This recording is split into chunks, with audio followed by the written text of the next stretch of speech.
Mas pwede nyo na yan, ano yun, yung mga kanta ko. Oo. Lalo yung No Money No Honey. Yung maliit na version, meron ako yung short video.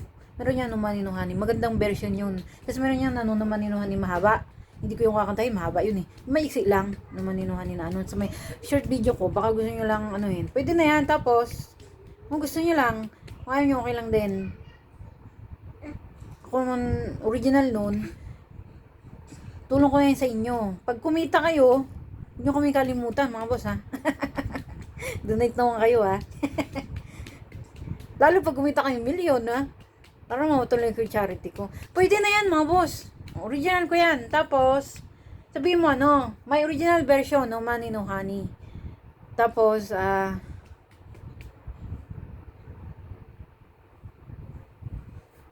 bagitin mo na rin pangalan ko kasi ako original eh. Hindi mo lang ba yung mali ni. Tapos, sabihin mo, may original version ng money.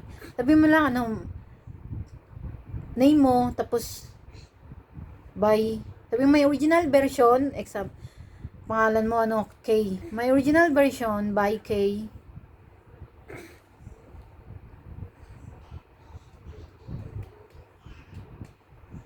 By Malini. Pwede na yan. At least alam ko. At saka alam ko yung kanta ko. Kaya alam ko rin yan. Kahit di mo ano yun. Pwede na yan mga boss. Para sa akin yung magaganda kanta, ano, marami naman yan. Pero yung mga pili ko lang, ano, No Money No Honey, number 1 yun eh. Tapos bumangon muli. Tapos, ano ba? Ano ba yun? Yung isang kanta. Single Mom. Tapos, Hot Girl. May English yan. A lot of body counts. Tapos, ano pa ba?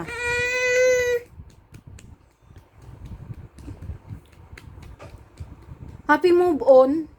Yun nga lang, iba kasing original, iba kasing version ng Suno sa version ko eh. Kung narinig nyo na ba yung version ko ng Happy Move On, na original ko. Magkaiba kami sa Suno. Pwede nyo na yun, inaano ko sa inyo, para may kita din kayo. Ganito kasi sistema yan. Diba, may grupo ka, wala kang grupo. Pakilala ka muna sa YouTube sa Facebook ako si ganyan. Basta wala ka na ron. Tapos, kailangan maganda ka ha, sexy, mga boss, akong pwede. Magandang lalaki, magandang babae. Pakita ng katawan konti. Hindi naman hubad. Pero ganoon talaga tayo. Bakit? Artist tayo eh. Artist. Nag-iba-iba talaga tayo ng itsura. Trabaho kasi natin yun. At kung hindi natin trabaho yun, wala namang masama. Hindi naman tayo religion eh. Di balik tayo. Hindi, normally trabaho natin yan. Tsaka hindi totoo yan. Wala namang masama. Hindi naman tayo religion. Tapos,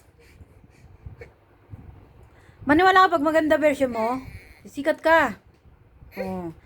Pwede ka na maganda ng ticket mo niyan. Tinuturuan na kita ha. Tulong ko na yan sa'yo. Charity ko sa'yo. Tapos pagka kumita ka, hindi kami kalimutan mga boss ha. Lalo pag kumita ka milyon ha. Pamatuloy ko naman yung charity ko. Kasi wala pa kaming bahay. Wala kaming lupa. Kasi nga alam nyo na, miskam ako ng kapatid Pinoy ngayon. Yung konta ko, nagreklamo yung mga doon, yung barangay, nagreklamo kami, hindi daw pwede doon gumawa ng mga bahay-bahay, ganyan-ganyan. Sabi ko, sige, tayo mo lang muna, ipon-ipon lang. Para sa makabili tayong lupa. Doon itatamba kasi mga bahay ng gulong na ano ba. Yung plano ko, nabanggit ko na yan, di ba? So, yun lang mga boss. Simula na kayo. Para sumikat kayo. Basta man lang maganda version mo eh. Okay yan. Maniwala magkakaroon ka rin ng fans. Ako nga, hindi naman ako, hindi naman ako, magpapasexy din ako sa future, pero hindi pa kasi makatakbo ngayon, maka-exercise kasi galaga pang dalawang baby. Yun lang. I-support my original song by Malini. Pag may sabihin pa ako, ilang mo na, ciao.